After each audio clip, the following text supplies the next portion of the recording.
Let's see how much cash you had left over after purchasing your franchise package.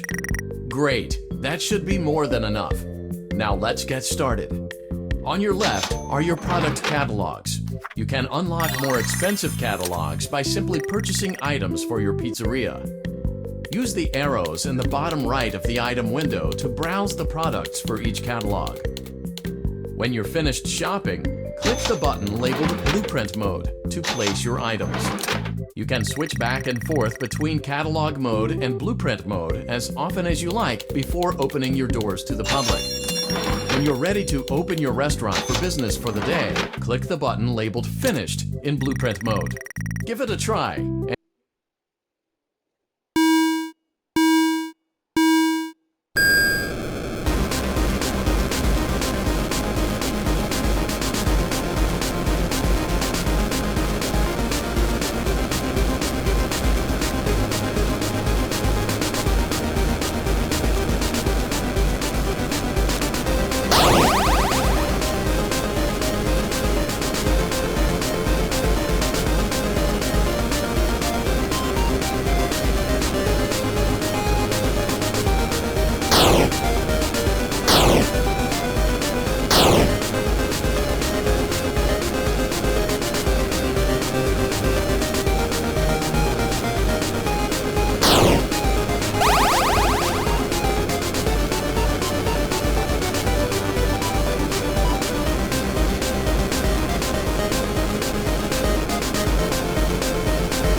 Your restaurant is now officially open. Awesome! That doesn't mean your job is finished, however. You have a lot of work to do while patrons eat their pizza in the other room. From your terminal, you have supplies to buy, papers to print, and repairs to make. Once you've taken care of all the items on your to-do list, you can log off for the day and get out of there. Money for supplies and repairs comes out of petty cash, so don't worry about it coming out of your pocket. We've got you covered. The only money you have to worry about is if you choose to upgrade any of the equipment in your office. Now, onto other matters. Something to be aware of is that the ventilation system and your terminal are pretty loud and may prevent you from hearing things in adjoining air vents. That won't be a problem if there is nothing in the vents. However, if you feel that something might be in the vents, you have a few tools at your disposal to protect yourself. You can shut off your terminal and the ventilation system at any time to decrease the amount of attention you are drawing to yourself. Also, shining your light directly into a vent will most likely prevent anything from jumping out. You also have 3 tools available from the terminal itself. There is a motion detector, an audio decoy, and a secondary ventilation unit. Keep in mind, however, that you can only have one of these active at any given time. Now get to it. Simply log off when you've completed your tasks for the day, and you can go get some coffee.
Great job! Congratulations on completing your first day. However, your job isn't over just yet. There is another aspect to your end-of-day routine, and that is inspecting and salvaging any animatronics found in the alley outside the back door. Things are found here quite often, and while we aren't sure why, what we do know is that they can be used for parts, which can mean a much-needed revenue boost before starting your next day. Of course, as with everything else in this line of work, those benefits come with risk. The safest thing to do is to throw it back outside, but then you get no money for the salvage. Choose to keep it, and you run the risk of certain negative consequences, namely death, should the item in question not be as docile as it first appeared. If you do decide to try to salvage it, then you must complete the maintenance checklist. During this testing phase, check on the animatronic frequently. If you feel that it is becoming unstable, use the taser provided to you. You can use it 3 times without damaging the hardware. Every use over 3, however, will decrease the item's salvage value. Before you is an animatronic found in the back alley. We are unsure of its origins. It is your job to complete the maintenance checklist before claiming it as salvage. Or, if you choose to, you can throw it back into the alley where you found it and forfeit payment. Please make your choice now. Don't forget Saturday. You want them all to be in one place.